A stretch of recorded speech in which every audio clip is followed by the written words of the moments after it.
tempo da lamentação, ele é real, ele existe. E neste tempo nós vivemos a solidão em alguns momentos, o choro, mas precisamos estar com os olhos abertos nos fatos. Jeremias, um profeta de Deus, viveu este tempo de lamentação junto com uma nação. E ele tem a nos ensinar no livro de Lamentações. Fique conosco nos próximos minutos para juntas refletirmos sobre este tema. Seja bem-vinda no canal Palavra que Transforma, um canal fundamentado na Palavra de Deus, porque é a Palavra de Deus que transforma a nossa vida. E estamos hoje no segundo dia dessa série de reflexões a respeito das lamentações. Vivemos tempos de lamentações porque no mundo teremos tribulação, como o Senhor nos diz no Novo Testamento, o Senhor Jesus. Mas no meio dessa tribulação, o Senhor está conosco. E Jeremias, o profeta, que passou por este tempo de tribulação junto a uma nação, porque ficaram cativos aos babilônios, que era uma nação estrangeira. E este povo de Deus, por uma questão de desobediência, de desonrar o nosso Deus, eles ficaram então cativos por um bom tempo neste território. E Jeremias escreve alguns versos sobre essa lamentação. E ele personifica o povo de Deus como uma viúva, como uma mulher solitária onde perdeu o seu companheiro, onde perdeu naquele momento a sua rotina de esposa, perdeu naquele momento a pessoa que amava e passa então por um processo de choro, de solidão. Como é uma viúva quando perde o seu companheiro, e está descrito aqui no primeiro capítulo do livro de Jeremias, no versículo 1, quando ele fala, inclusive, que o povo, a nação do povo de Deus passa de princesa para escrava. Por quê? Porque ela estava cativa a uma nação estrangeira e ali passava por esse lamento, passava por essa situação. Então você, uma mulher que hoje vive ou já viveu, ou que possa um dia viver, ou tem alguém do teu lado que vive essa situação de lamento. Por quê? Porque alguém da família desobedeceu, ou alguma situação que aconteceu na casa, no trabalho, aquilo que envolve a vida e que tem trazido sim choro e solidão. Porque quando recebemos uma notícia que desagrada o nosso coração, que faz o nosso coração chorar, sangrar, nós nos sentimos assim, solitárias. Passamos de um estágio de calmaria, de um estágio de princesa, para um estágio de escravidão, onde as suas mãos ficam atadas, onde você não sabe o que fazer. Por isso o Senhor fala sobre este tempo de lamentação, de choro. E Jeremias então nos faz refletir sobre a segunda fase do tempo de lamentação, que é o quê? Ficar com os olhos abertos nos fatos. Porque o tempo de lamentação existe porque existem fatos, e esses fatos não podem ser ignorados. E no capítulo 1 do livro de Lamentações, no versículo 17, diz assim: Estende Sião as suas mãos, não há quem a console, porque neste momento nós nos sentimos assim, quem que pode nos consolar, quem pode nos ajudar? A gente para e fala, parece que eu estou sozinha nessa situação, eu o problema. E quantas vezes algumas mulheres não conseguem sequer colocar os seus joelhos no chão para clamar e suplicar ao Senhor. Por isso ele se coloca nessa situação. Não há quem nos console, porque há um momento sim onde o desespero toma o coração, e esse desespero muitas vezes faz paralisarmos inclusive o nosso pensamento, o nosso relacionamento com Deus. E ele continua: mandou o Senhor acerca de Jacó que fossem inimigos os que estão em redor dele. Jerusalém é para eles como uma coisa imunda. Ou seja, o fato existe onde a nação passa a ser uma nação perseguida, passa a ser uma nação vista como uma nação onde perdeu todos os seus privilégios neste tempo de cativeiro, mas o Senhor nunca nos abandona. O que ele diz é que nós precisamos encarar os fatos. O que aconteceu para que essa tribulação chegasse? Uma doença, uma desobediência de alguém sua ou de alguém da casa. Eu preciso identificar. E no capítulo 2 desse livro de Lamentações, o Senhor continua a falar aqui como estava Jerusalém, como estava a cidade. O Senhor fala através da vida de Jeremias. E no capítulo 3, a partir do versículo 2 diz assim: Ele me levou e me fez andar em trevas e não na luz. Ou seja, o problema existe.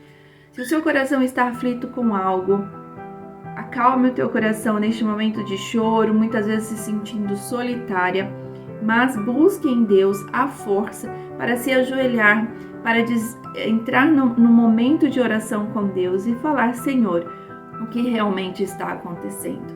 O que envolve essa tristeza no meu coração? E o Senhor vai começar a te mostrar a desobediência de alguém que levou a esta questão, o seu coração aflito por conta de uma notícia, e o Senhor ele vai te mostrando para que você realmente encare os fatos, para que você ore direcionado aos fatos que hoje você passa a entender que realmente existem.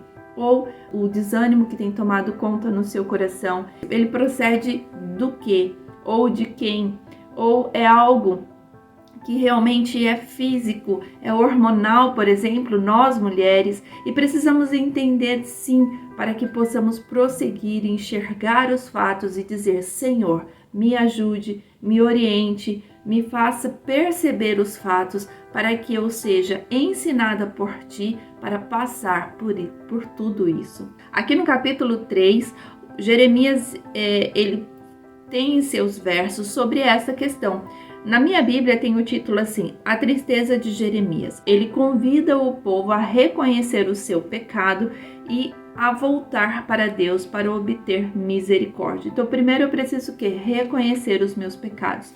No versículo 17 deste capítulo 3 diz assim: E afaste da paz a minha alma, esqueci-me do bem. Então, quantas vezes na nossa caminhada alguém que afete diretamente a nós se esquece do bem e se afasta da paz, se afasta do Senhor por conta de uma desobediência, por conta de decidir de uma forma unilateral sem perguntar para Deus o que é para ser feito.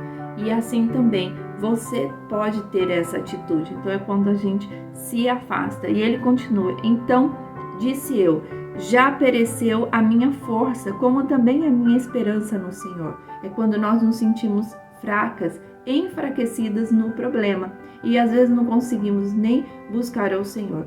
Mas Deus é Deus conosco e não te abandona, e Ele sempre vai estar com você, com os braços abertos, esperando as tuas súplicas, esperando que você realmente encare os fatos daquilo que está acontecendo com você ou com a situação, sua família, sua nação, a empresa onde você trabalha.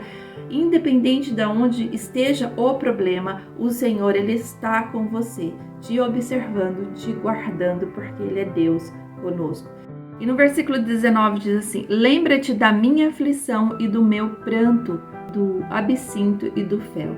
Aqui Jeremias já pede ao povo que comece a lembrar daquilo que os afastaram do Senhor, que os fez ir para um caminho de lamento.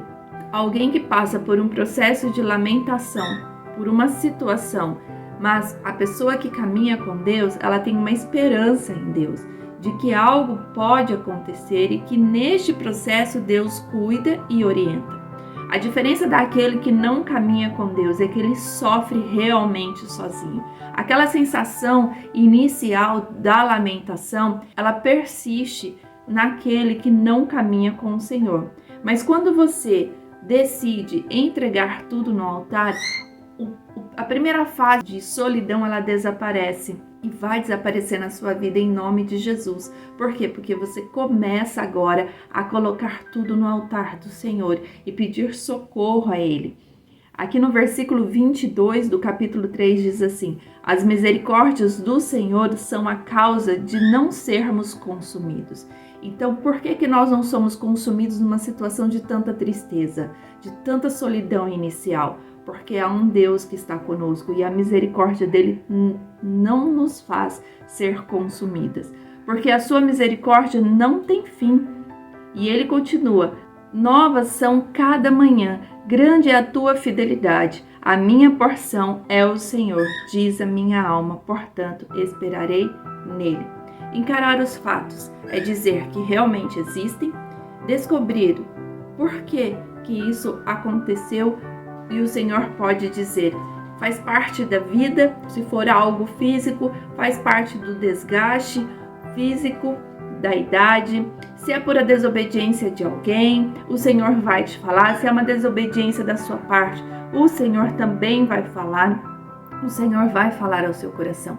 Jó, quando passou por toda aquela tribulação, todo aquele lamento, né, de tantas coisas que aconteceu com ele, saúde, filhos, bens, tudo ele perdeu. Não tinha nada a ver com a desobediência dele, não tinha nada a ver com a vida direta de Jó ou os filhos, mas tinha a ver com algo que Deus queria mostrar para Satanás, que foi dizer que Jó só o servia de uma forma muito simplista, onde diz que Jó só servia a Deus por conta dos bens de tudo que ele vivia.